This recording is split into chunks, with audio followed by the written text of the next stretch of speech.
Bismillahirrahmanirrahim. Assalamu alaikum to all the learners, to all the viewers. Our today's topic is narration, that is also known as direct and indirect. And we are discussing about the rules to change the narration. इससे पहले कि हम अपने topic की detail में जाएं, वो तमाम लोग जिन्होंने हमें सब्सक्राइब नहीं किया, लाइक कीजिए, शेयर कीजिए, सब्सक्राइब कीजिए, बेल आइकन को दबाना मत भूलिएगा. Now let's back to the topic again, that is narration. Today we will discuss about the third rule to change the narration from direct speech to indirect speech. And the third rule is, if the reported speech expresses a universal truth or a habitual fact, then there is no change in the tenses. अगर reported speech जो कि inverted commas के अंदर है, उसमें कोई universal truth या बैनुल अक़वामी सच्चाई बताई गई है या फिर कोई ऐसा फैक्ट बताया गया है जिसका ताल्लुक हैबिट्स के साथ हो, तो ऐसे हैबिट्स को हम हैबिचुअल फैक्ट कहते हैं. तो हैबिचुअल फैक्ट अगर मौजूद हो तो क्या है कि रिपोर्टेड स्पीच का टेंस चेंज नहीं होगा.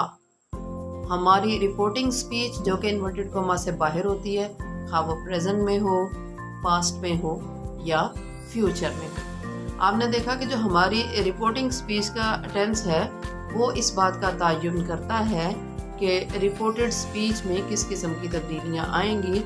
लेकिन अगर यूनिवर्सल ट्रूथ मौजूद है या हैबिचुअल फैक्ट मौजूद है तो क्या होगा कि रिपोर्टेड स्पीच के टेंस में कोई तब्दीली नहीं आएगी. Now let's see some of the examples. The very first example is, the teacher said, God is everywhere. We will change it as, the teacher said that God is everywhere. इस sentence को आप अगर analyse करें, you will see that we only replace the inverted commas. हमने सिर्फ inverted commas को ही replace किया है.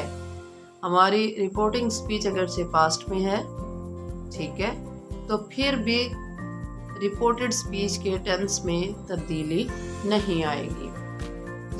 अगर इस सेंस में देखा जाए तो ये कैटेगरी हमारी नरेशन में ईजीएस्ट कैटेगरी है अगर आप इसको अच्छे तरीके से अंडरस्टैंड कर लेते हैं, जिसमें मिस्टेक का भी चांस कम है और चेंजेस भी सबसे ज़्यादा जो है वो कम तादाद में होती हैं इसमें. The next example is, the wise man says, death is the end of life. So the sentence becomes as, the wise man says that death is the end of life. यहाँ इस सेंटेंस में भी हमने क्या किया है कि only inverted commas को रिप्लेस किया है.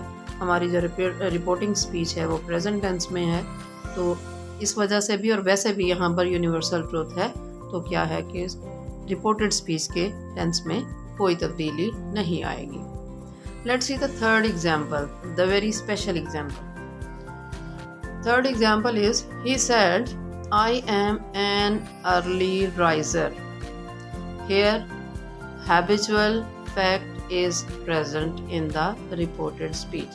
reported speech में habitual fact मौजूद है, इसलिए इसके tense में कोई तब्दीली नहीं होगी. and the sentence becomes as, he said that he is an early riser. इस sentence में हमने क्या किया है, we replace the inverted commas by using that,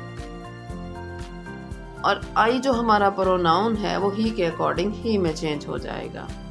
ठीक है. Last example is, the girl said, I offer prayer 5 times a day.